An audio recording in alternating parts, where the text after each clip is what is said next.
धन्यवाद आज के लिए। मझगांव डॉक शिप बिल्डर्स का टॉप मैनेजमेंट डायरेक्टर साहब स्क्रीन पर लेकर आइए और 2 दिन बाद गाबा सर से इस पर ट्रेड लेंगे। ये आईपीओ आना है अगले हफ्ते, जब लिस्ट होगा उसके बाद। मझगांव डॉक शिप बिल्डर्स के वाइस एडमिरल नारायण प्रसाद साहब जो सीएमडी हैं, संजीव सिंगल साहब जो सीएफओ हैं, आप लोग को आपकी स्क्रीन पर नजर आएंगे। आप दोनों का स्वागत है और थैंक यू सो मच वक्त निकालने के लिए। पहले आईपीओ की जरा स्नैपशॉट स्क्रीन पर लेकर आइए।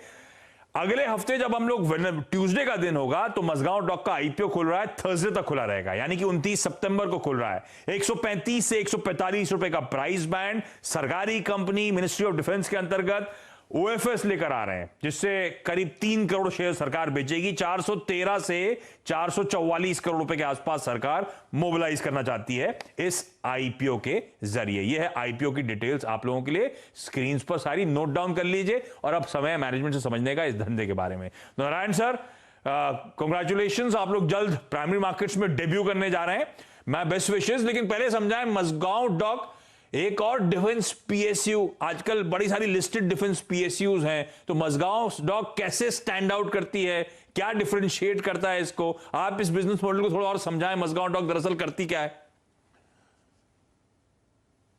ये मेरे लिए सौभाग्य की बात है कि मुझे ये अवसर दिया गया है अपनी कंपनी के बारे में कुछ बताने के लिए। और मैं ये कहना चाहूंगा कि इसकी जो इंसेप्शन है वो 1774 में हुई थी, incorporated in 1934 and taken over by Government of India in 1960. We have built about 796 different types of vessels, including 25 capital warships and 4 submarines. हमने सबसे पहली जो भारतीय नौसेना के लिए जंगी जहाज का निर्माण किया था वो 1972 में आईएनएस नीलगिरी, और पहली जो सबमरीन का जो हमने कमीशन किया है वो 1992 में।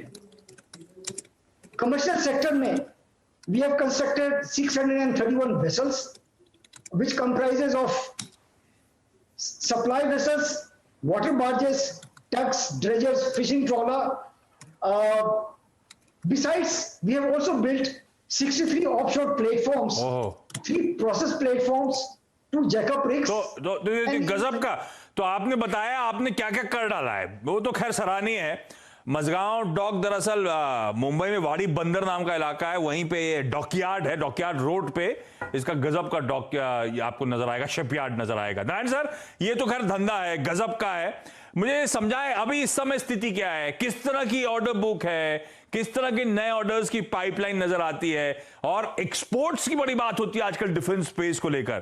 क्या आपके लिए भी कुछ पॉसिबिलिटी है, और डिफेंस में स्पेसिफिकली एक्सपोर्ट्स को लेकर किस तरह का आउटलुक है? सबसे पहले मैं आपको यह बताना चाहूंगा कि हमारी मार्केट वैल्यू अभी क्या है, हमारी वैल्यू ऑफ प्रोडक्शन जिसको अभी हम लोग डिस्चार्ज कर रहे हैं उसकी वैल्यू कितनी है।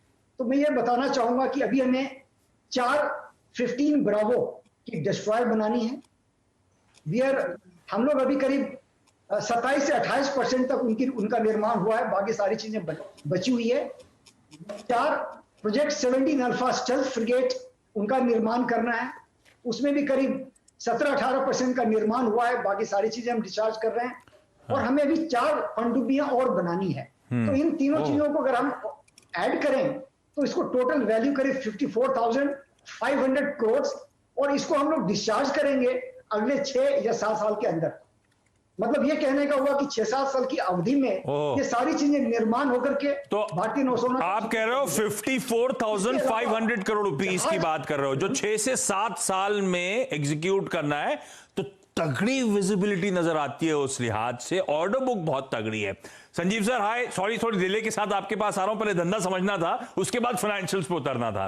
तो मुझे समझाएं इस कंपनी के मार्जिन्स किस तरह के आप मझगांव डॉकयार्ड पे मार्जिन्स एंजॉय करते हैं, और ये जो सबमरीन्स का प्रोजेक्ट एग्जीक्यूट करना है जो सर बता रहे हैं, इस बिजनेस में जब ट्रैक्शन आएगा तो क्या उससे मार्जिन्स इंप्रूव होते हुए नजर आएंगे, ऐसा होगा क्या?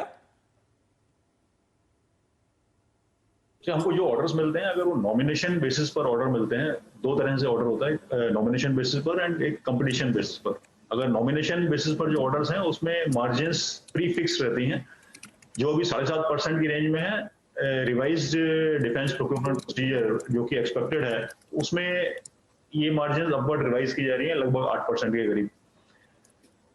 अपार्ट फ्रॉम दिस जो पेमेंट टर्म्स रहती हैं, payment terms and payment stages रहते हैं, उसमें पेमेंट स्ट्रक्चर इस टाइप से रहता है कि payments flow ahead of the schedule. जो एक्सपेंडिचर इनकर होता है उसके पहले हमको पेमेंट्स मिल जाते हैं, तो उसमें भी एक अदर इनकम का स्कोप रहता है।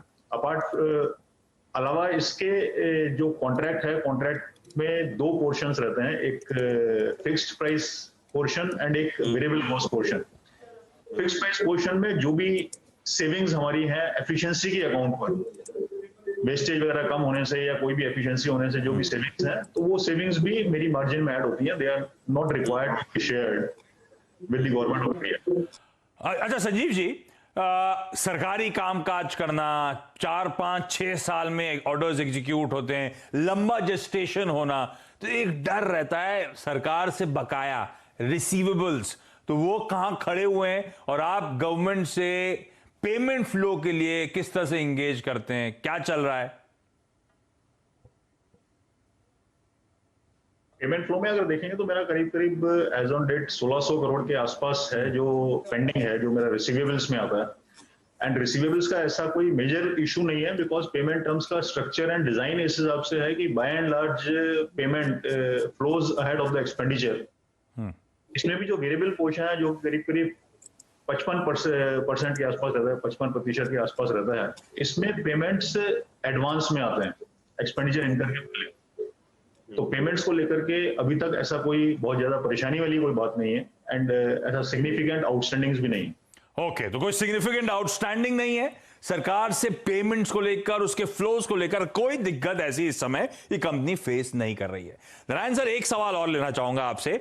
इस समय बड़ी बात होती है आत्मनिर्भर भारत की। अब ये कंपनी मझगांव डॉक कैसे बेनिफिट कर रही है आत्मनिर्भर भारत के अंतर्गत?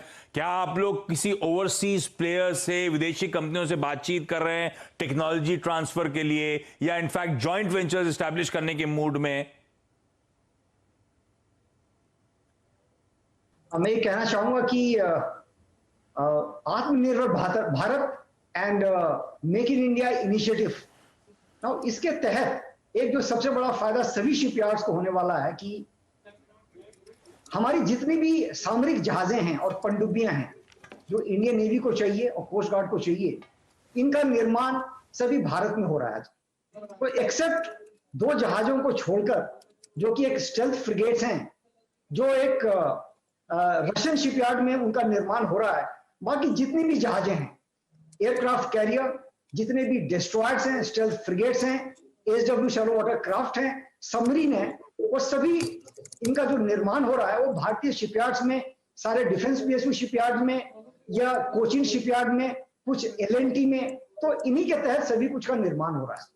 ट्रांसफर ऑफ टेक्नोलॉजी के तहत जहां आप बातें कर रहे हैं, तो जैसे हम जो पनडुब्बियां बना रहे हैं वो एक सब sort of A transfer of technology from naval group France से हो रहा है। और हम इनके साथ मिलकर बहुत सारी ऐसी पद्धतियों का भी इजाद कर रहे हैं जिससे हमारी जो एक्टिवली ओके चलिए नारायण सर, संजीव जी, बहुत बहुत धन्यवाद आज डिटेल में हमसे बातचीत करने के लिए। मझगांव डॉक मच अवेटेड एक आईपीओ था, उस पर डिटेल में समझाने के लिए, इस कंपनी के बारे में, इस कंपनी की फाइनेंशियल्स के बारे में। बेस्ट विशेस उस प्राइमरी मार्केट ऑफरिंग के लिए, और अब आप जब लिस्ट करेंगे अपनी कंपनी को तब आपसे वापस हम लोग बातचीत करेंगे, तब आगे के फाइनेंशियल प्रोजेक्ट पे बातचीत होगी। Thank you so much sir. ये वीडियोस को देखने के लिए आप जरूर से सब्सक्राइब कर ले हमारे यूट्यूब चैनल को।